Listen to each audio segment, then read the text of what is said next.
Hello friends, welcome back to trendy act ஆஃபீஸில். இன்றைக்கி நம்மளோட என்ன பார்க்க போகிறோன்னா, எறும்பு முருகேசா சேனல்லேருந்து ரீசெண்டாக போட்ட வீடியோ தான் நம்ம ரியாக்ட் பண்ண போகிறோம். ஸோ அதுக்கு முன்னாடி என்னோடய வீடியோலாம் பிடிச்சிருந்துச்சுன்னா லைக் பண்ணுங்கள், ஷேர் பண்ணுங்கள், கமெண்ட் பண்ணுங்கள், மறக்காமல் நம்ம சேனலை சப்ஸ்கிரைப் பண்ணிக்கோங்க. ஸோ இப்போ வாங்க போய் பார்த்துடலாம். ஸோ அதுக்கு முன்னாடி புதுசாக ஒரு இன்ட்ரோ க்ரியேட் பண்ணியிருக்கேன், அதை மட்டும் பார்த்துருங்க.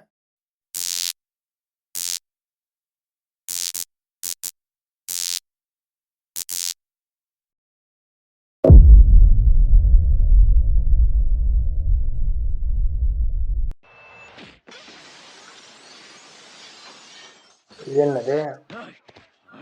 தம்பி இந்தியன் 2 அடிச்சிட்டல ஓகே. அடுத்து தக் லைஃப்ல பாத்துக்கோங்களா. எது தக் லைஃபா? தக் லைஃபா? என்ன போகுது?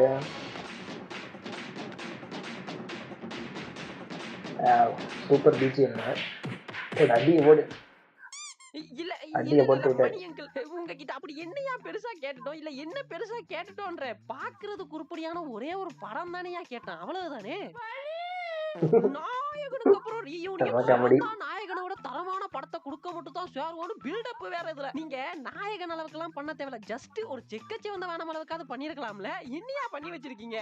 ஜூன் 5th போய் பாருங்க. 2 ஹவருக்கு அப்புறம் புரியும் இந்த படம் என்னன்னு. என்னடா இது?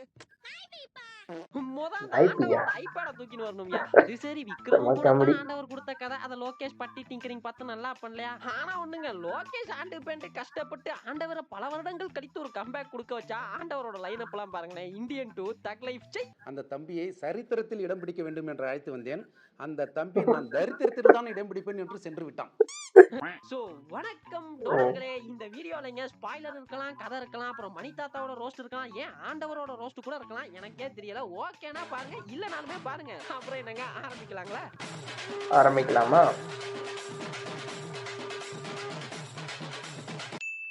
இந்த படத்தோட ரிலீஸ்க்கு முன்னாடி ட்ரெய்லர்னு ஒன்று விட்டுருந்தாங்க. அது எப்படி தொடங்கும்னா, நீ என் உயிரை காப்பாத்தினவன், யமன்ட்ட இருந்தே என்ன மீட் எடுத்தவன் அப்படின்னு தொடங்கும். முடியும் பொழுது பாத்தீங்கன்னா இது யமனுக்கும் எனக்கும் நடக்கிற கதை அப்படின்ற மாதிரி முடியும். ஒரு படத்துக்கு இதை விட ஒரு ப்ராப்பரான ட்ரெய்லர் கட் பண்ணிட முடியுமா அப்படின்ற மாதிரி இருந்துச்சுங்க. ட்ரெய்லர்னு சொல்லிட்டு ரொம்ப குழப்பிங்க, கதையை கெஸ் பண்ணாத மாதிரி எல்லாம் கட் பண்றேன் பாரு அப்படின்ற மாதிரி எல்லாம் ஒண்ணுமே இல்லாம, யமன்ட்ட இருந்து காப்பாத்துற ஒருத்தன் தனக்கே யமனா வந்தா எப்படி இருக்கும், இதுதான் கதை, வந்து பாருங்க அப்படின்ற மாதிரி இருந்துச்சு.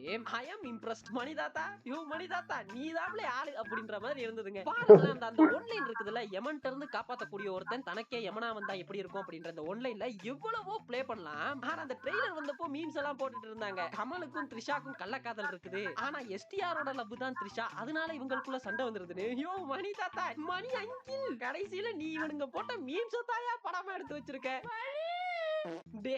நான்லாம் கனவுலையும் நினைச்சேன் த்ரிஷா கடிச்சுக்கிறதா படமா எடுப்பீங்கன்னு. படம் ஓபன் ஆகுதுங்க, இந்த அனௌன்ஸ்மெண்ட் கட்டுன்னு விட்டுருந்தாங்கல்ல, அதுல அப்படியே கட் பண்ணா பிளாஷ்பேக் போர்ஷன் ஒரு 10-13 நிமிஷத்துக்கு படம் பிரமாதமா இருந்தது. சாரி மணி தாத்தா செதுக்கிட்டாப்ல அப்படின்னு எல்லாம் ப்ரிப்பேர் ஆகி உட்காரும் போது ஆரம்பிப்பானுங்க. படத்தோட அந்த கோர் என்ன யமன்ட்ட இருந்து மீட் எடுத்து உயிரை காப்பாத்தினவன் யாரு? எஸ்டிஆர். ஐயா, அந்த பிளாஷ்பேக்ல எந்த இடத்துலங்கய்யா உங்களை எஸ்டிஆர் காப்பாத்தினார்னு மட்டும் சொல்லிருங்கய்யா. அந்த அமரன் கேரக்டர் உங்களை காப்பாத்துச்சு சொல்லுங்கய்யா. சீன் வைக்கிறாங்க, எஸ்டிஆர் ஷீல்டா வச்சு போலீஸ் கிட்ட இருந்து சக்திவேல் கேரக்டர் தப்பி அப்படி நழுவி போறாங்க. அதுதான் போலீஸ்காரன் கொஞ்சம் கூட குறித்தவராம நெஞ்சிலேயே சுடுறானையா. இதுல அமரன் கேரக்டர் எங்க கேடயமா யூஸ் பண்ணீங்க? இதுல உயிரை காப்பாத்தினான்னு எனக்கு ஆத்திரங்கள் வருது. இப்போ கோர் இருக்குதுல, கோர் என்னன்னு தெரியாம ஆரம்பிக்குதுங்க கதை. இதுல ஏன் எஸ்டிஆர் எடுத்து வளர்க்கறாரு, பர்பஸ் என்ன, எதுக்காக தான் புள்ள மாதிரி அவனை பாத்துக்கிறான்னு எதுவுமே தெரியாது. யோ கேங்ஸ்டர்னா அப்படிதான், 4 குழந்தைய எடுத்து வளர்ப்பாங்க, வளர்க்க மாட்டாங்க, அதெல்லாம் நீ ஏன் கேக்குற அப்படின்ற மாதிரி இருக்குங்க. இதுல சக்திவேல் அமரனுக்கு ஒரு சத்தியத்தை பண்ணி கொடுக்குறாப்ல, கலவரத்துல காணாம போன அமரனோட தங்கச்சியை எப்படி சரி கண்டுபிடிச்சு கொடுக்குறேன்னு. அப்படியே கட் பண்ணா கதை பிரசன்ட்க்கு வருது. பிரசன்ட்ல என்ன ஆகுதுன்னா, சக்திவேலோட அப்படியெல்லாம் சொல்லக்கூடாது, கேங்ஸ்டர் சக்திவேலோட அண்ணனுக்கு ஒரு பொண்ணு இருக்காங்க, அவங்க ஒரு பையனை லவ் பண்ண, அது எப்படின்னே தெரியலைங்க. கேங்ஸ்டர் பொண்ணுங்க எல்லாம் கேங்ஸ்டரோட எனிமி குடும்பத்து பையனை தான் லவ் பண்றாங்க. அதே மாதிரி இந்த பொண்ணு சக்திவேலுக்கு ஒரு எனிமி இருப்பான், அவன் 90ஸ்ல இருந்து இப்போ வரைக்கும் இருக்கான் ஒரே ஒரு எனிமி. அப்படி அந்த எனிமிக்கும் சக்திவேலுக்கு என்ன பிரச்சனைன்னு சொல்ல மாட்டேன்றாங்க. கர்மன், நமக்கு என்ன பிரச்சனைன்னு தெரியாமலாம் பரவாயில்ல, அவனுங்களுக்கே தெரியாத, ஆனா 20 வருஷமா அடிச்சுன்னு இருப்பாங்க. என்னடா 20 வருஷத்து பகை?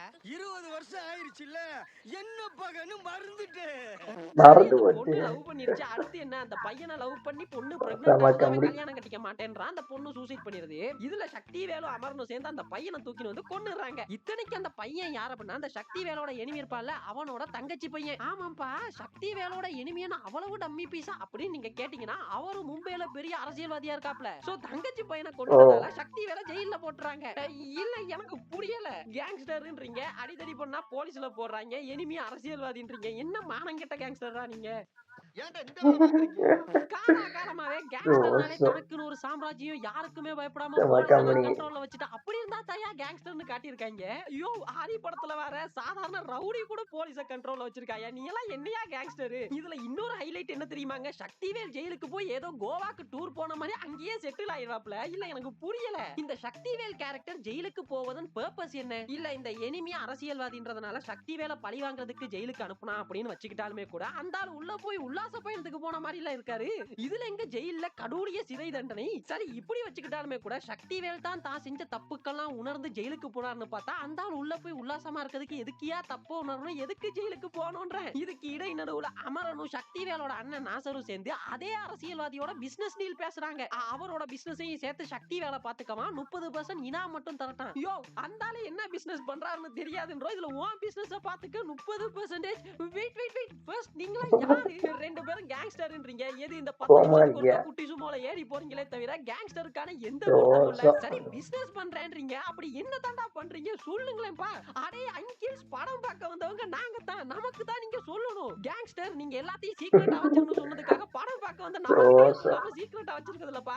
சொல்லுங்க, அப்படி என்னதாண்டா பண்றீங்க? நீங்களா யாரா? ஒருவேளை இப்படி இருக்குமோ நீங்களாவே இமேஜின் பண்ணிட்டு நம்மலாம் ஒரு கேங்ஸ்டர், நமக்குன்னு ஒரு பெரிய கேங் இருக்குது, நமக்கு பல கோடி பிசினஸ் எல்லாம் இருக்குன்னு ஹெலூசினேஷன்ல எதுவும் தனக்கான ஒரு உலகத்தை உருவாக்கி அவங்களே வந்து இல்ல இந்த நினைச்சுக்கிறாங்க. இங்கிலீஷ் படத்துல வர மாதிரி பகல்ல அரசியல்வாதியாகவும் சாதாரண ஒரு குடும்ப தலைவன் இப்படி எல்லாம் இருந்துட்டு நைட்ல எதுவும் பார்ட் டைம் கேங்ஸ்டரா இருக்கீங்களா? இல்ல எதுனாவது சொல்லுங்களேன்டா, நீங்களா யாரு? ஒரு தகு தகுனா தகுனா சல்லி பையன். ஓஹோ. எப்ப பாரு பொம்பளை பிள்ளை பின்னாடி பையன். போட்டோ எடுத்துட்டு இருந்தான்.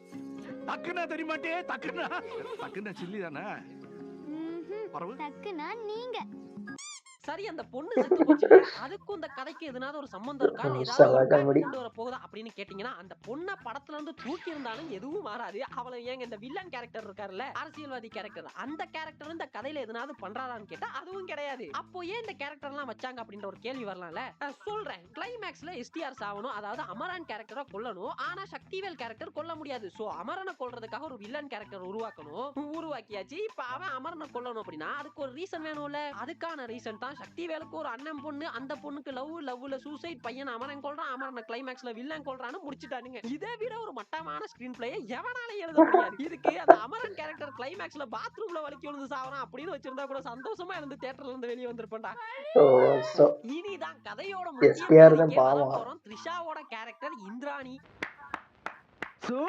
சக்திவேல் என்ன பண்ணிருக்காரு, அமரனுக்கு சத்தியம் பண்ணிருக்காரு, உன் தங்கச்சி சந்திராவை நான் எப்பாடுபட்டாவது கண்டுபிடிச்சு தருவேன். அந்த தங்கச்சியை தேடும் படலத்துல பல இடங்களுக்கு போறாப்ல, போய் பல பெண்களை மீட் பண்றாரு. மீட் பண்ணி கேக்குறாரு, நீ சந்திராவா? அப்படி சந்திராவை தேடி போன ஒரு இடத்துல சந்திரா கிடைக்காம இந்திரா தான் இருந்தாங்க. இந்திராவை இவர் தூக்கிட்டு வந்துடுறாரு.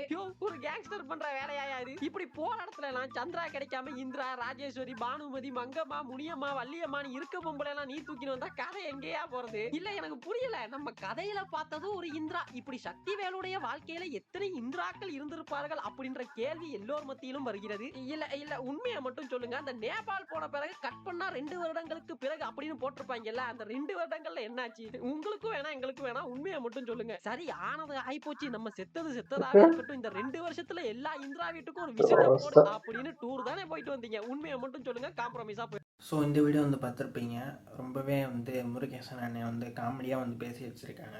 ஸோ தக் லைஃப் படத்தை பற்றி எவ்வளோ சொல்லணுமோ அப்படி வந்து சொல்லி வச்சுருக்காங்க. ஸோ சூப்பராகவே வந்து காமெடியாக ஃபன் ஃபேக்டாக வந்து சொல்லி வச்சுருக்காங்க. படம் இதுதான், படம் நல்லால அப்படின்னு கரெக்டாக